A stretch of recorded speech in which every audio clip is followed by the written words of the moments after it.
So yun guys, sana meron ako na itulong sa inyo. Itong sinare ko sa inyo ngayon, yung pamamaraan ko. Kasi dati yung manok ko lagi naglalaro ng tubig, yung tutuka sa lupa.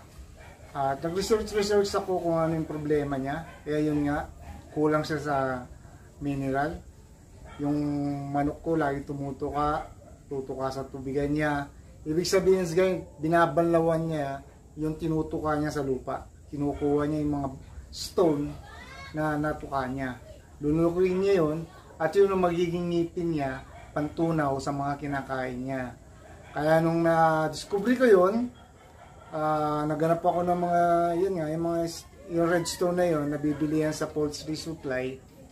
Ayun, ang naisip ko, ihalo ko siya sa pagkain niya. Kaya bumili ako ng bioto, hinalo ko doon, at